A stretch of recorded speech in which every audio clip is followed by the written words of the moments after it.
Have you ever noticed how you're maybe a completely different person in a work meeting than you are, say, with your best friend? Oh, absolutely. Or how the you that exists alone at like 3 a.m. Yeah.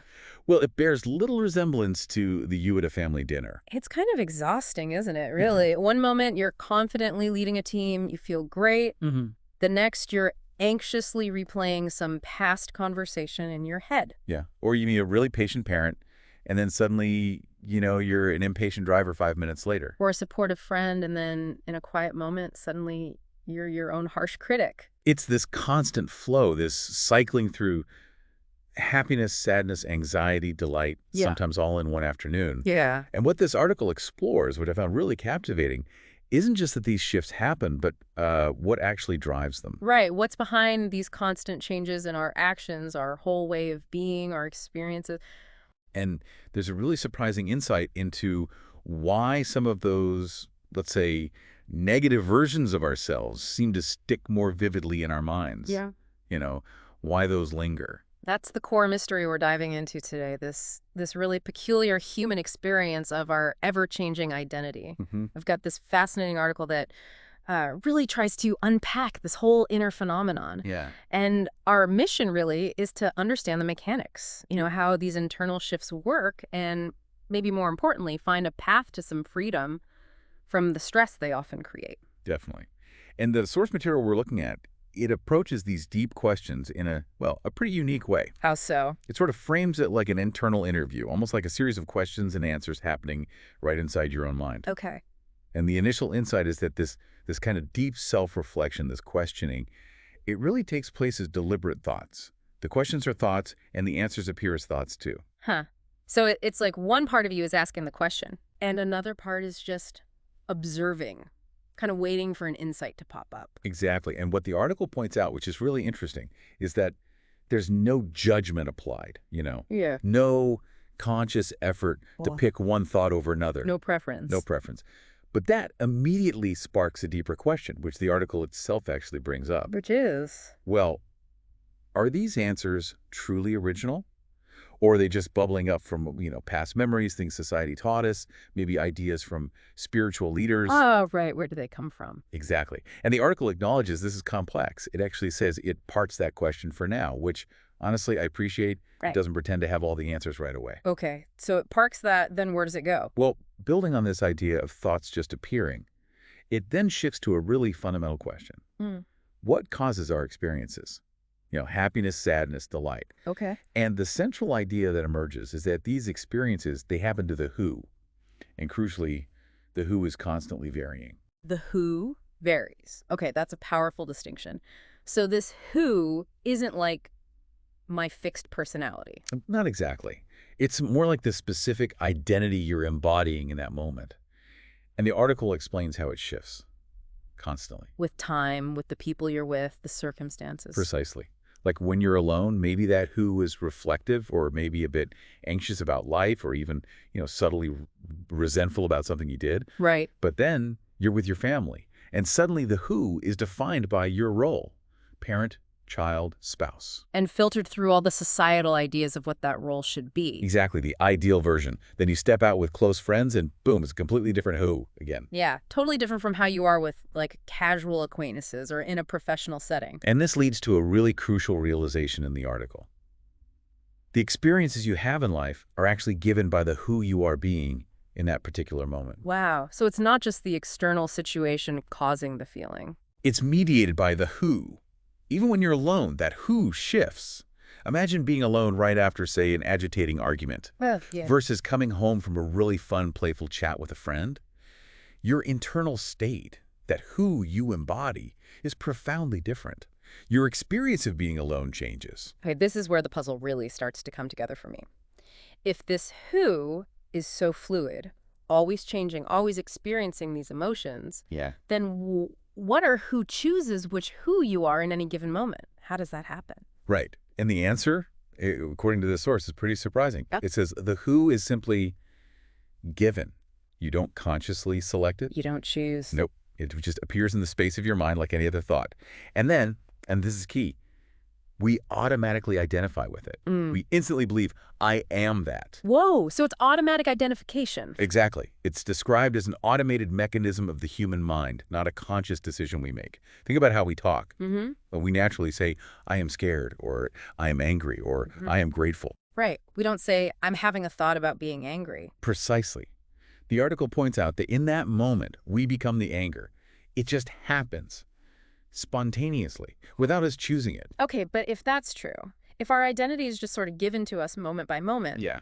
then why do we experience so much emotional turmoil? Why all the ups and downs, especially the negative feelings? That's the very next question the article tackles. If the who is essentially handed to us, why do we get so caught in these cycles of emotion? Yeah, what's the mechanism there? The article introduces something it calls a constant reflective process. And guess what? It's another automated mechanism. Ah, okay. More automation. More automation. Yeah. So this process constantly reflects on past moments. Maybe remembering when you were angry days ago, maybe even years ago. Okay, I can picture that. Ruminating. Sort of. But here's the crucial part. When you bring that memory back, you're not actually angry in that present moment of reflection. You're just analyzing it. Right. You're thinking about being angry. Exactly. And then you compare that past who, the angry you from the memory, with some kind of ideal self you hold in your mind. The person you wish you were in that situation. Calm, strong, in control. Whatever it is, often derived from societal norms. And this comparison, this constant measuring of the past self against the ideal self, that's where the conflict arises. I see. So it's the comparison that causes the pain. That's the argument. This internal reflective analysis all happening in thought creates that deep-seated feeling that, something is wrong with me. I need to change. I need to fix myself. Exactly. We start striving to become this new me, someone closer to that ideal. But wait, the article points out a paradox here. Yeah. A huge one. You're dealing with a memory of a past self, not your actual present self. Right. You're trying to fix something that already happened. You're trying to change this ever-changing self over which, as we just discussed, you have no direct conscious control in the first place. It's given. So you're trying to fix a memory of an identity that you didn't even choose and that's already gone. Precisely. And this constant struggle, this need to fix and change the ever-changing self, leads to immense stress. It keeps us perpetually occupied with the past or future. And prevents us from ever truly being present, just here, now. Exactly. You're always busy trying to become something else. Okay, wow. So if this is all largely automated, the identity appearing, the reflection, the comparison, the striving, Yeah. how on earth do we free ourselves from what sounds like, well, self-inflicted drama? Is there a way out? The article offers what it calls both bad news and good news. Okay, give me the bad news first. The bad news is identity formation and this reflective comparison process. Yeah. They seem to be fundamental automated mechanisms of the human mind. We can't just switch them off or fundamentally alter the mind's nature. Sure, we're kind of wired this way. That's the implication. It's simply how the system seems to work. Okay. Not great. What's the good news? The good news, and this is quite liberating, is the assertion, I am not what I think I am. I am not what I think I am. Say more about that. That identity that automatically appears, the one we unconsciously grab onto and identify with, the article suggests it's actually a kind of misinformation. Misinformation. Yeah. We cling to it, believing that's the me that needs fixing. But the real me, according to this source, is someone far beyond all these fleeting identities. Okay, that's a really profound shift in perspective. Yeah. So if I can see all these thoughts, all these different me's kind of parading through my mind, then it stands to reason that I must be something other than those thoughts, right? A thought can't observe itself. Exactly. So what is doing the observing? The article suggests that we are, fundamentally, the witness, the awareness or consciousness that observes all of this happening. The witness. But it's fascinating how we're not always aware of being the witness, isn't it? Right. Because when we are being an identity, when we say, I am scared, we're often completely fused with it. We're not witnessing it from a distance. No. The fear and the sense of I become one and the same in that moment. There's no space. Okay, so this raises a critical question then. Can we actually be present and witness something intense, like anger, as it's happening? Is that possible? The source says yes. It suggests it's possible with careful, deliberate observation. How does that work? What does that look like? It involves becoming, as the article puts it, the spectator of the associations and the actions and reactions that follow that association. Okay, the spectator. Yeah, and the key components of this practice are crucial. You need to remain the witness with no preference for a particular state. So not wanting to be calm instead of angry. Exactly. No judgment, no favoritism towards a certain way of being, Oh. and crucially, no urge to become someone else in that moment. Just watching it unfold. Just watching. That feels like the absolute core shift then, treating a thought as just a thought, Yes. not automatically equating it with I or me. Precisely. Yeah, And if you do that, it immediately eliminates the comparison we talked about. because there's no fixed I to compare against the ideal. Right. And without comparison, there's no conflict. It opens up, as the article says, a space to be, rather than that constant pressure to become something else. And the rewards of this witnessing, this creating space, they sound incredibly powerful. Does observing thoughts as just thoughts truly keep us in the present? Does it free us from anxiety about the future or worry about the past?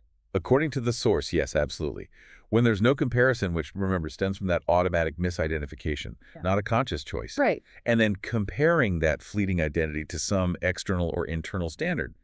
Well, if you remove that comparison, you remove the conflict. And that constant internal tussle, that striving to conform, that's the source of the stress. That's exactly what the article posits. So if you become aware that identity is just sort of given moment by moment, and there's no inherent need to conform to these arbitrary norms, And you're free to be and you're free to act. Every moment can then be taken as completely new. an act of the present, not just a reaction based on the past. Exactly. It becomes an act of creation, not an act of fixing what you think is broken. Life occurs as creation. Wow. Okay, so let me try and distill this because it's it's quite profound. The journey from, let's say, misery or stress to joy isn't about striving to become a better person or endlessly fixing perceived flaws. It's actually about recognizing a fundamental error we make. Yes, the error is our automatic, unconscious belief that we are these temporary identities, these thoughts that constantly arise in our minds. So the root cause of our suffering, according to this view, is what the article calls psychological misidentity. That's the term it uses, that automatic process of becoming our thoughts instead of just witnessing them, So we suffer not primarily because of what happens to us, but because of who we believe we are when it happens, because we fuse with that temporary identity. Okay. So the path to joy, then. The source says it's not necessarily easy, but it sounds surprisingly simple in concept. Simple in concept, yes. Observe, witness, create space. Space between the observer, that true inner witness, and the mastication. Observed all those fleeting thoughts, emotions, identities. And in that space, the article suggests, lies genuine freedom. Freedom from what?